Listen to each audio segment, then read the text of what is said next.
He was 60 years old on the verge of death, who run the Korean underworld with an iron fist. He was untouchable, and no one dared to oppose him, not once.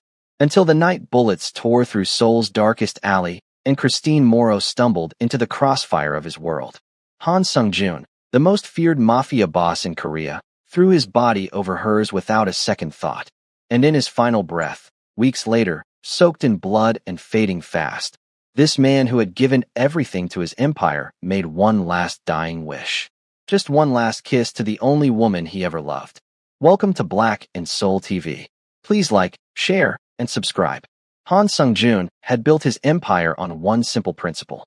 Nothing and no one came before the Joseon clan.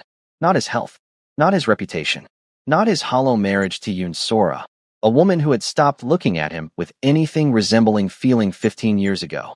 Not love, which he had long decided was a luxury designed for men who did not carry the weight he carried. He was 60 years old, broad-shouldered, silver-haired at the temples, with hands that had signed both contracts worth billions and orders that ended lives. He moved through Seoul's underworld like weather. You did not argue with him. You did not cross him.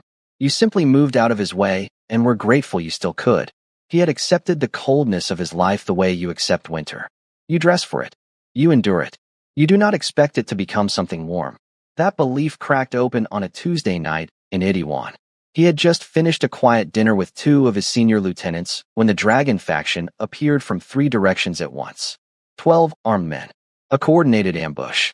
His soldiers drew immediately, and within seconds the narrow alley behind the restaurant became a battlefield. Civilians screamed and scattered in every direction. Glass shattered. A food cart overturned. The night split open with noise and chaos and the sharp smell of gunpowder. And that is when he saw her. She was pressed against the painted brick wall of a Pojangmaka stall, completely frozen, a spilled cup of fish cake broth pooled around her sneakers, her wide brown eyes locked on the barrel of a Dragon Enforcer's gun that had swung in her direction. She was not Korean. She was clearly American, curvy and breathtaking even in terror, wearing a yellow linen dress with a camera bag strapped across her chest that she was clutching like a shield. Her lips were parted. Her chest was heaving. She could not move. Han Sung-joon did not think. He simply moved. 4 long strides, and he was there, throwing the full weight of his body in front of hers just as the shot rang out. The bullet caught the outer edge of his left arm, tearing through the sleeve of his 300,001 suit jacket like it was paper. He felt the burn, but nothing deeper than that, because what registered first, what registered with a force that had nothing to do with pain, was her hands. Both of them, gripping the lapels of his jacket with a desperation that said she understood she was holding onto the only solid thing left in the world. Her face was pressed against his collarbone. He could feel her breath, fast and shallow, warming the skin at his throat. The firefight lasted another 90 seconds. His men were efficient. They always were. When the last Dragon Enforcer went down, the alley fell into a ringing, smoke-filled silence, broken only by distant sirens and the sound of her trying to steady her breathing against his chest. He stepped back slowly and looked at her properly for the first time. She was extraordinary. Her skin was deep and luminous even under the dirty yellow alley light. Her natural hair gathered in a loose bun with curls pulling free everywhere like they refused to be contained. Her lips were full, slightly trembling now that the shock was settling in, and her eyes, when they finally met his, were nothing like the eyes of people who usually looked at Han Sung-joon. There was no political calculation, no fear of his name or his power. There was only raw, unfiltered shock, and behind it something alive and sharp and entirely unbroken. She said, in flat, certain, Cleveland-accented English, "You're bleeding." He glanced at his arm. The fabric was soaked through. "I'm aware," he said, his English carrying only the faintest trace of an accent. She blinked. "You speak English." Among other things. His eyes moved across her face, checking for injury. "Are you hurt?" "No." She looked at the wreckage of the alley around her, at the overturned stalls and shattered glass, and the men his soldiers were already quietly moving. "What just happened?" "Nothing that concerns you any further." He gestured toward his waiting car, which had rounded the corner the moment the shooting stopped. "My driver will take you to your hotel." She looked at the car. Then she looked back at him, and he watched her do something remarkable. She folded the fear back, tucked it somewhere behind her composure, and straightened her spine, and became, in the space of one breath. Someone who was not going to be handled. I don't know you, she said. No, he agreed. But my jacket just stopped a bullet for you. That should count for something. She held his gaze for a long, assessing moment. Then the sirens grew louder and she clearly had no better option, so she walked to the car. He followed. His lieutenant moved to join them, but Han Sung-joon stopped him with one look. He would ride with her himself. He did not examine why. Her name was Christine Morrow. She was 33 years old, from Cleveland, Ohio, in Seoul on a 3-week travel photography assignment for an American lifestyle magazine. She had been shooting the night markets of Itaewon when the world exploded around her. She told him this in the car in short, careful sentences, not because she trusted him, but because talking was clearly how she processed shock. He listened without interrupting, which was something he almost never did. She did not ask who he was. She already knew the type of man who traveled with armed soldiers and spoke to them with the quiet authority of someone who had never once needed to raise his voice to be obeyed. She was smart enough to understand the category without needing the label. When they reached her boutique hotel in Insadong, she stepped out of the car and paused at the open door. She looked at his arm one more time. Get that treated properly, she said. Not a suggestion. A directive, issued with the calm certainty of a woman who said what she meant and meant every word. I have people for that, he replied. Good. One more second of eye contact, long enough to feel like something. Thank you for what you did. Then she was gone through the glass doors, and the Seoul night swallowed her, and Han Sung-joon sat in the back of his car without giving his driver any instructions for nearly 3 full minutes. His lieutenant called twice. He did not answer. That had never happened before in 30 years. The next morning, he told himself the decision to station a protection detail outside her hotel was purely practical. She had witnessed clan business. She was a foreign national with a camera. She was a liability that needed to be monitored. He ran through the logic 3 times before breakfast and found it completely satisfying. By noon, he had looked at the photograph his man had taken of her leaving the hotel with her camera bag slung over one shoulder and her face tipped up toward the pale Seoul sky, like she was drinking in the light, and the logic dissolved entirely. A few days later, she walked straight up to the surveillance car and knocked on the window. His soldier Beck called in a panic. Han Sung-joon excused himself from a clan leadership meeting, which he had never done for anything short of a crisis, and answered. She wants to know who sent me, Beck said. Han Sung-joon was quiet for exactly 3 seconds. Tell her the truth. That I did.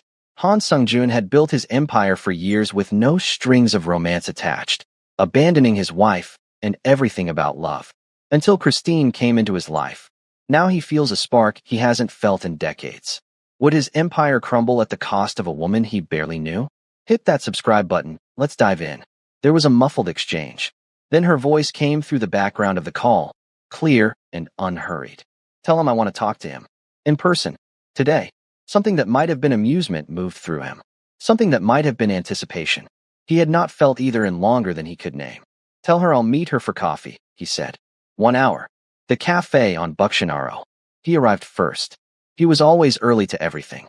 Control of a situation started with arrival time, and he had never forgotten that. But when Christine walked through the door of the small Hanok cafe 6 minutes later, wearing a rust-colored wrap dress and carrying her camera like a natural extension of her arm, he stood up before he realized he was doing it. He had not stood up when a meeting partner entered a room in 20 years. Men stood for him. She noticed. The corner of her mouth moved. She sat down across from him and folded her hands on the table and looked at him the way she might look at a photograph she was trying to understand. Studying him. Unafraid. You've been having me followed, she said. I've been having you protected, he corrected. That's not your call to make. In this city, where my enemies now know your face, he said quietly, it is absolutely my call to make. She was silent for a moment, processing that. They saw me with you. Yes. She exhaled slowly. So I'm in danger because you saved my life. That is one way to frame it. She looked at him for a long time. What's your name? Han Sung-joon. Something flickered across her face. Recognition. She had heard the name. Then, or at least the shape of what it represented. Most people had. But she did not pull back. She tilted her head slightly and said, I'm Christine. I know, he said. And then, because something about her made honesty feel less dangerous than it ever had, he added, I've read your assignment brief. Your magazine is reputable. Your photography has won 2 regional awards in the United States. You've been in Seoul 4 days, and you've already shot material in 6 different districts. Her eyes widened slightly. You had me investigated. I protect what matters to me, he said. And then he heard himself say it, and something tightened in his chest, because he had not meant to say it quite like that, and yet every word of it was true.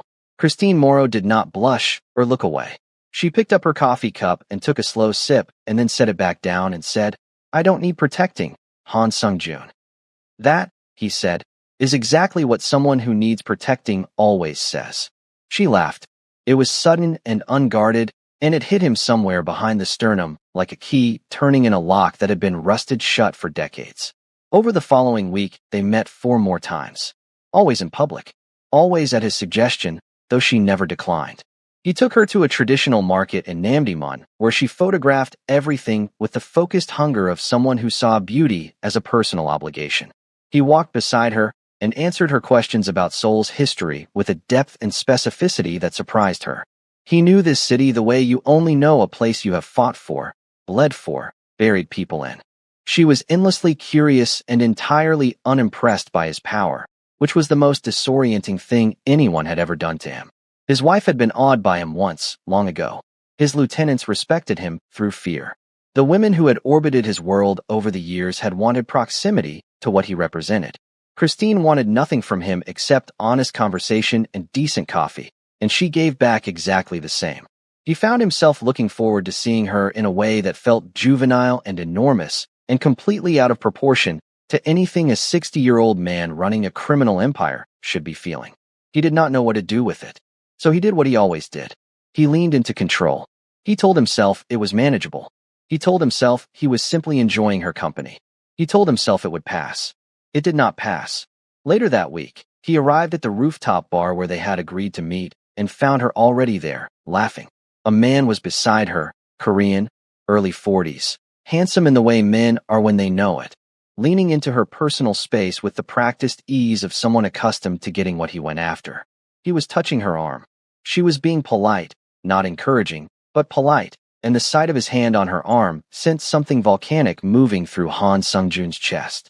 He crossed the rooftop in measured strides and stopped beside her, and the temperature dropped around him the way it always did when he entered a space with intent. The man looked up, looked at Han Sung-jun's face, removed his hand from Christine's arm, and excused himself within 10 seconds. Christine watched him go and then turned to look at Han Sung-jun with an expression that was equal parts irritation and something she was clearly trying not to find funny. Did you just scare away my new friend? He was not interested in friendship, Han Sung-jun said, sitting down with the calm of a man who had done nothing wrong.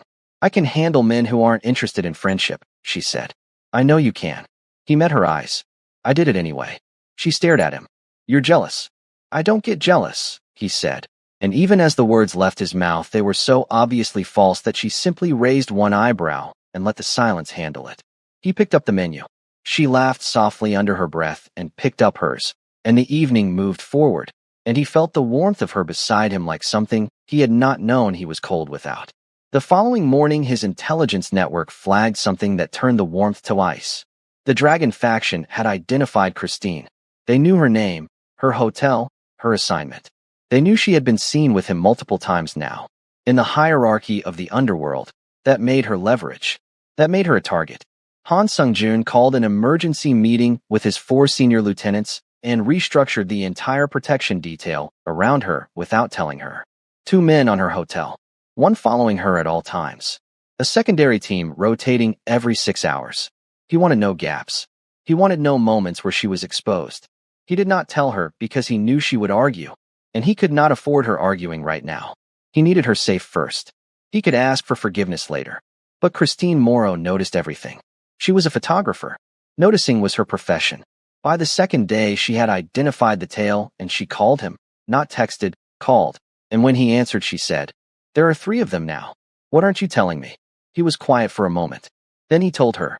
All of it. The Dragon faction. The threat assessment. The reason she had gone from 1 protection detail to 3.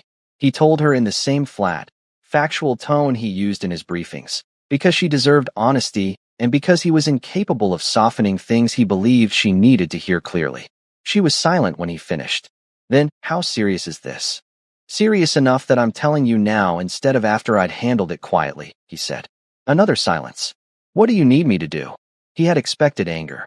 He had prepared for a fight. Her question undid something in him. Stay close to my people, he said. Don't go anywhere without letting me know first. And trust me. I barely know you, she said. I know. A pause. Trust me anyway. She exhaled.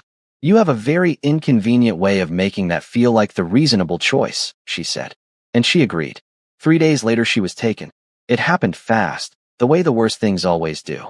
She had slipped the tail for 20 minutes, just 20, to photograph a sunrise from a bridge she had scouted the day before. She had thought 20 minutes was nothing. She had thought she would be back before anyone noticed.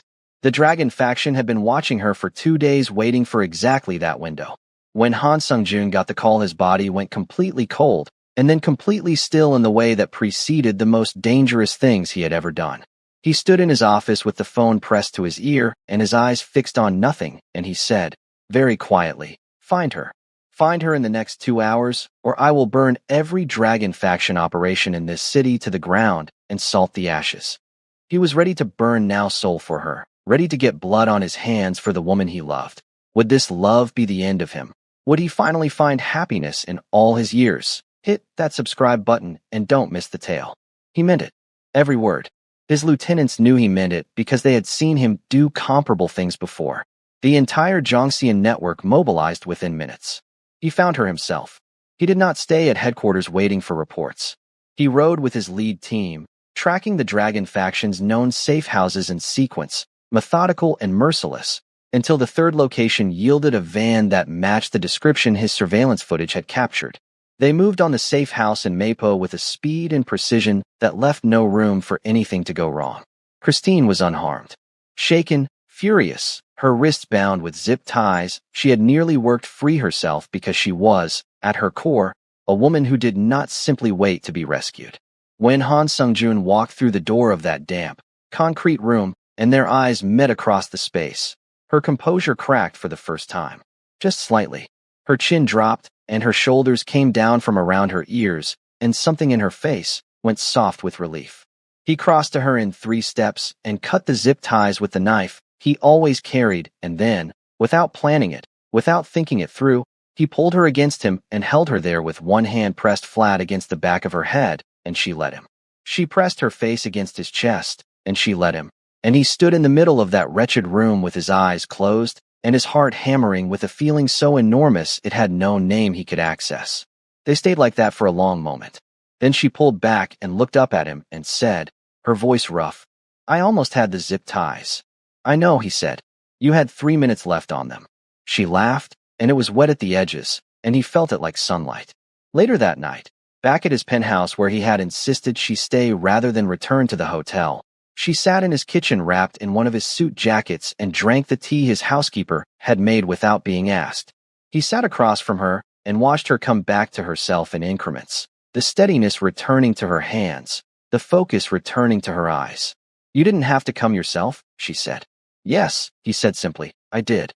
She looked at him for a long time. Why? He held her gaze. A man who had never in 60 years said what he felt clearly, who had always hidden everything behind authority and distance and the carefully maintained architecture of power, looked at Christine Morrow across his kitchen table and said, because I could not have been anywhere else. The silence that followed was not empty. It was full of everything they had not yet said, pressing against the walls of the room. She set down her teacup. He did not move. She looked at him the way she looked at the photographs she was proudest of, like she was seeing all the way through to the thing beneath the surface, and what she found there did not frighten her. What happened next was not loud or dramatic. It was quiet in the way that the most significant things often are. She reached across the table and covered his hand with hers, and he turned his palm upward and held on, and they stayed there in the kitchen of his penthouse with Seoul glittering 40 floors below them, while everything between them shifted permanently into something neither of them had planned for. The intimacy that followed belonged only to them, to the hours between midnight and dawn, to the space where 2 people stop performing safety and simply are. It faded to black the way a camera does when it has captured everything worth capturing. The following morning, she woke early and lay still in the gray Seoul light, and felt the full weight of what had happened settle over her like a wave. and then fear moved in behind it. The clean, familiar fear of a woman who has given something real to a man who might not know what to do with it. A man who had an empire and a wife and 60 years of life that had nothing to do with her. She thought about the way power worked, the way men like him moved through the world, taking up every room they entered, and she thought about what it would mean to want someone like that and be left behind by him. She got up quietly. She found her clothes. She gathered her camera bag and her jacket, and she moved toward the door. His voice came from the doorway of the bedroom. Christine. She stopped but did not turn around. Where are you going? He was not accusatory. He was not cold. He just needed to know. Back to the hotel, she said. Back to my life. To what makes sense. He was quiet for a moment. Then she heard him move. He crossed the room and came around to stand in front of her, not blocking her path, simply making himself present, and she looked up at him with everything she was feeling written plainly on her face, because she had never been very good at hiding things. You think I'll regret last night, he said. I think men like you have whole lives that don't include women like me, she said. I think what this was for you might be very different from what it was for me, and I would rather leave first than find out I was right. He reached up and cupped her face in both his hands with a gentleness that seemed almost impossible for hands that had done the things his had done. I have spent 60 years putting this empire above every person who deserved better, he said. My wife, my soldiers, myself. His voice dropped. I will not put it above you. She searched his face. Sung Jun, I'm not asking you for anything impossible, he said. I'm asking you to stay long enough to let me show you that I mean it. She stayed. The weeks that followed were the fullest of his life. He cleared space in his schedule the way he had never cleared space for anything personal, and he spent it with her. He walked through Jangbakgung beside her while she photographed the changing of the guard, and he told her stories about the Joseon dynasty that made her stop walking and stare at him, because the depth of his knowledge about history and art and music was entirely at odds with the image the world had of him. He was more than his empire. He had always been more than his empire.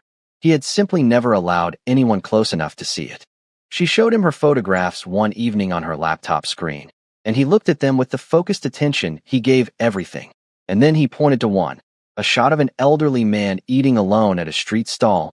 The lights of the city blurred soft behind him, and he said, This one. This is the best. She looked at him. Why that one? Because he is completely alone, Sung Jun said, and completely at peace. That combination is harder than it looks. She studied his face. Is that you? He was quiet for a long moment. It was, he said. She saved the photograph and printed it and gave it to him the next day in a simple frame. He put it on his desk where he could see it every morning. His wife, Yoon Sora, found out through the clan's internal network the way she found out everything. She called him on a Tuesday afternoon, and her voice was exactly as cold as it always was, which told him she was not heartbroken, only territorial. You're embarrassing the family, she said. We don't have a family, he replied. We have an arrangement. I will honor my obligations to it. I will not end what I have with Christine. The call ended. Yoon Sora's lawyers contacted his by Friday. He let his legal team handle it and did not mention it to Christine until the following week, when she noticed his distraction and asked him directly. He told her. She listened. She did not panic. She asked him what he wanted. You, he said. Whatever that costs. But the Dragon faction had not finished with them. The attack came on an evening in early autumn when the air had just begun to turn. Sung Jun and Christine were leaving a private gallery opening in Cheongdam-dong, surrounded by his security team but in a public space, which always carried risk.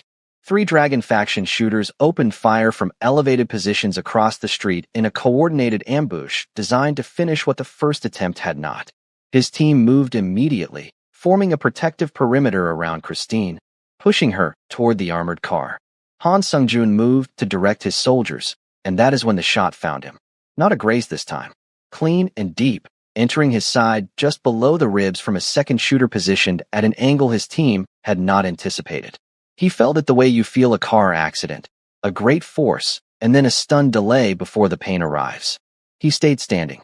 He kept directing his men until Christine was in the car, until the immediate threat was neutralized, until the last dragon shooter had been contained. Only then did he allow his lieutenant to take his arm and register what everyone around him had already seen. There was too much blood. Far too much. They got him to a private medical facility that the clan maintained for exactly these situations. The surgeon was the best money could access, and she worked fast and skillfully, and for 4 hours the outcome was uncertain. Christine sat in the waiting room and did not move. She did not eat. She did not let anyone take her home. She sat with her hands pressed together in her lap and her eyes fixed on the door, and she waited, and the waiting was the longest thing she had ever done. The surgeon came out after the 4th hour with an expression that said everything before she said a word. The bullet had done damage that could be managed but not reversed. There were complications. His age worked against him. His body, which had endured 30 years of a brutal life, did not have the reserves a younger man would have. He had come through the surgery. He was stable. But the prognosis for full recovery was not what any of them were hoping. Christine went in to see him when they allowed it. He was pale against the white of the hospital bed in a way that made him look like a different man, though his eyes, when they opened and found her, were exactly the same. Sharp, present, entirely himself. "You're still here," he said. His voice was rough from the anesthesia. "I told you," she said, sitting beside him and taking his hand. "I can handle more than you think." He squeezed her hand with what strength he had. The corner of his mouth moved. "I know," he said. "I just like hearing it." The next week was slow and measured and full of the particular grief of watching someone strong navigate the reality of limitation. He improved enough to sit up, to speak without effort, to hold conversations with his lieutenants about the transfer of certain clan operations to trusted leadership. He was not naive. He understood his body. He had understood it the moment the bullet found its mark and the warmth spread too fast and too far. He had been in this business long enough to know what too much blood felt like from the inside. He began settling things. Not loudly, quietly, the way he did everything. He met with his legal team about the restructuring of his assets. He met with his senior lieutenants about succession. He met with his personal lawyer about Christine, ensuring that her safety and financial security were arranged in ways that could not be contested or dismantled after he was gone. He did not tell her he was doing this because she would have argued, and he did not want their remaining time to be an argument. She spent every day with him. She brought her laptop and edited photographs beside his bed while he rested. She read to him in the evenings. Articles from the English-language architecture magazines he had collected quietly for years because he had always loved buildings, though he had never told anyone. She brought him food from the Pojangmaka stalls he could see from his hospital window, the ones he could no longer go to himself, and she described each one to him in detail while he ate what he could manage. He watched her with the kind of attention a man gives to things he is trying to memorize. On what turned out to be the last clear evening, when the light outside had gone golden and the city was settling into its evening rhythm, he asked her to come close.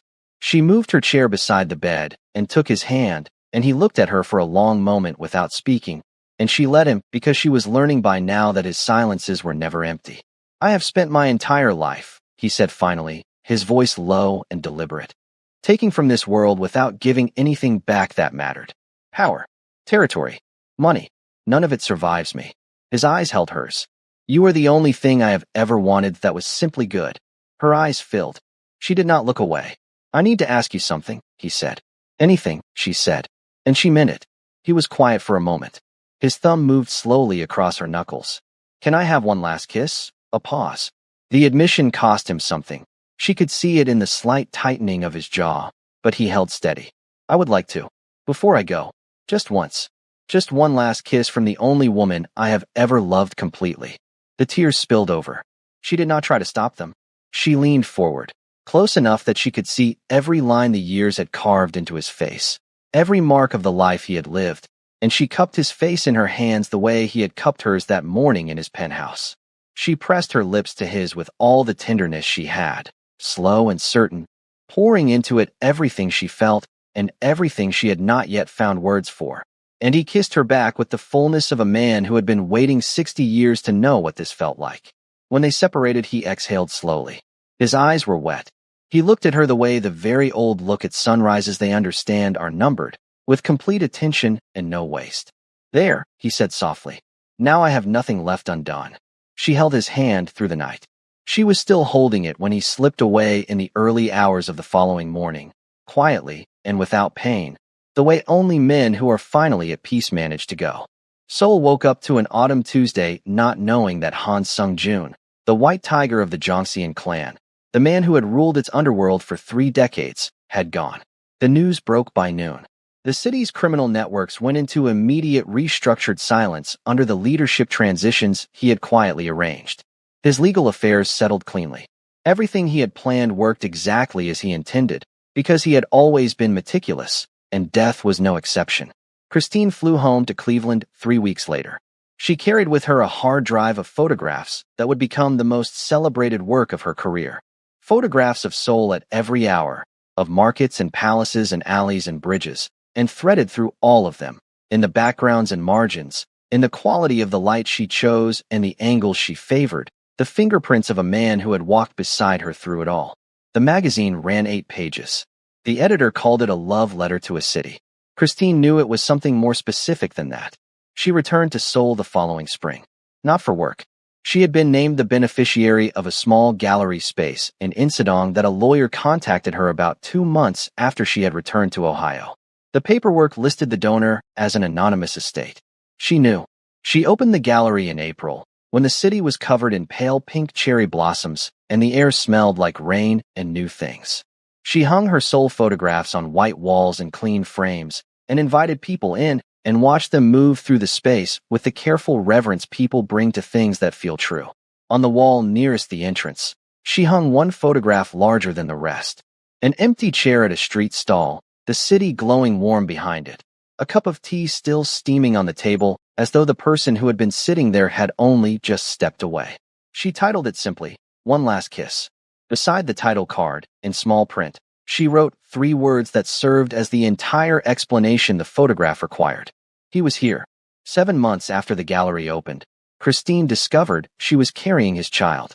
She sat with the test in her hands in the bathroom of the apartment she had taken near the gallery, the same Insadong neighborhood where she had first arrived in Seoul, not knowing what was waiting for her. And she cried until she could not cry anymore. And then she laughed. And then she pressed one hand flat against her stomach and said, into the quiet of the room, to the presence she still felt clearly even now, "You absolute man." Even now. She named her daughter Sunghae.